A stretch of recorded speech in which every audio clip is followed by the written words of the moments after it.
13 साल ये उम्र किताबों, खेलों और सपनों की होती है, लेकिन राजस्थान के श्री गंगानगर से आई खबर ने पूरे देश को हिला कर रख दिया है।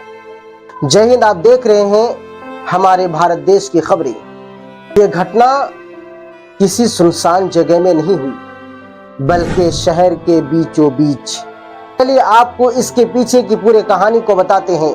आखिर ये घटना हुआ कैसे। 18 जून 2026 13 साल की बच्ची एक रिक्शे चालक से कहती है कि भैया फला जगह तक छोड़ देना। कि सवार होकर अपने स्थान की तरफ रवाना होती है, लेकिन इसी दौरान बीच सड़क में एक होटल पर रुकती है। रिक्शे चालक कहता है, थोड़ी देर रुको, मैं आ रहा हूं। छोटी सी बच्ची अपने ख्वाबो ख्याल में मगन थी। अचानक रिक्शे वालों की तरफ से बुलावा आता है। रिक्शे चालक पर भरोसा करके होटल के अंदर तक चली जाती है। इस मासूम बच्ची को क्या पता था कि जिसको उसने भैया कहा था या अपना रक्षक जाना था, वही आदमी भक्षक निकलेगा। और उसी समय उस लड़की का सौदा हो जाता है। बाद जो हुआ वो कल्पना से परे था। 5 दिनों तक 32 लोगों ने उस मासूम बच्ची के साथ यौन शोषण किया। होटल से दूसरे होटल तक ले जाया गया।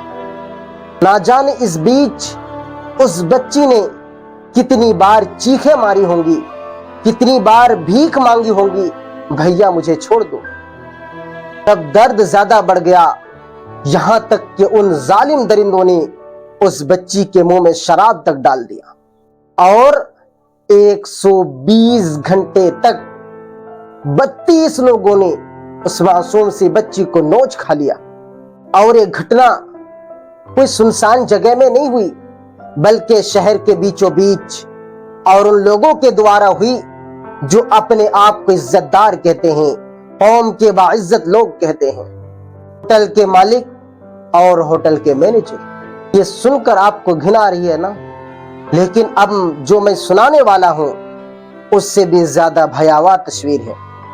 इतना बड़ा घटना होने के बाद भी अब भी हमारी सड़कें सुनी है और ना मीडिया हाउसेज में उसकी आवाज गूंजी।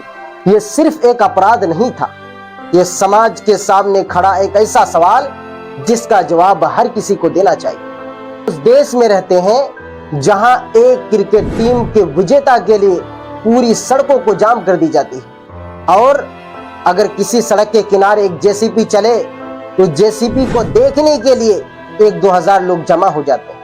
पर इतना बड़ा घटना होने के बावजूद अब तक सड़कें सूनी है, कैंडल मार्च तक नहीं निकाला गया। मोहतरम नाजरीन, हम उस देश में रहते हैं जहां बेटी बचाओ बेटी पढ़ाओ के नारे दिए जाते हैं, लेकिन जब बेटी चीखती है लोगों के कान सुन हो जाते हैं। और डेटा बताती है कि प्रतिदिन 80 बच्चों के साथ यौन शोषण होता है। हमारे देश में पॉक्सो कानून बेटी को बचाने के लिए लाया गया था, लेकिन ऐसा लगता है कि कानून है लेकिन दरिंदों को डर नहीं, क्योंकि पॉक्सो कानून कागज पर तो शेर है, लेकिन जमीन पर ढेर ना होता तो 5 दिनों तक 32 लोग 120 घंटे तक उस बच्ची को नोच कर नहीं खाते। उन दरिंदों को पॉक्सो का कोई खौफ नहीं। और जानते हैं क्यों? कि अदालत में पॉक्सो के लाखों केसेस सड़ रहे हैं और उस पर तारीख पर तारीख मिलती रहती है, और बार बार वो मासूम सी बच्ची भरी अदालत में दोबारा अपने जख्मों को फाड़ती है।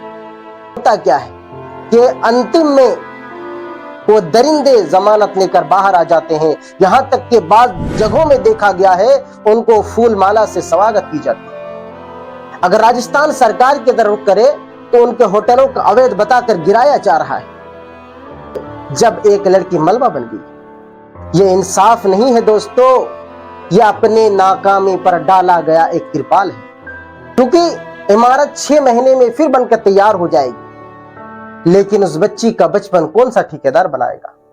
2012 में निर्भया हुआ था, तब देश ने उम्मीद की थी तब दोबारा निर्भया जैसा कांड नहीं होगा।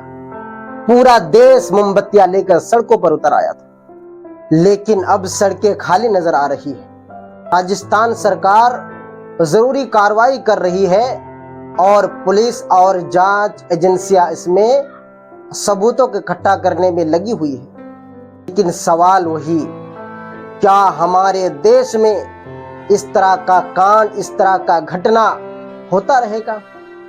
क्या सरकार की कोई जिम्मेदारी नहीं? क्या समाज की कोई जिम्मेदारी नहीं? और कब तक हमारा समाज बदलेगा और छोटी छोटी मासूम बच्ची जिनके खेलने की उम्र होती है, उस उम्र में उनके साथ अगर घटना हो जाए, वो इस दुनिया में जिएगी कैसी? और उनकी सपने जो कुचल जा रही है, उसका जिम्मेदार कौन होगा? इसी वजह से अदालत से उम्मीद की जाती है कि आप एक ऐसी सजा देकर नजीर पेश करें ताकि उन दरिंदों की जरूरत ना पड़े रेप करने की, ताकि वो दरिंदे सोचे, सपने में भी ऐसी घिनौनी हरकत करने की सोच ना सके। अब वो बच्ची इतना सारा कुछ होने के बावजूद भी अभी जिंदा है, जिस्म से जिंदा है, लेकिन आत्मा मर चुकी है। उसको चाहिए कि एक होकर मजबूती से आवाज उठाए ताकि इस तरह का घटना हमारे देश में दोबारा ना हो। जय हिंद। यहीं से मैं अपनी बात को खत्म करता हूं। अगर हमारा वीडियो अच्छा लगा है, आप जरूर लाइक और शेयर करें। हमारे चैनल को सब्सक्राइब करना ना भूलें।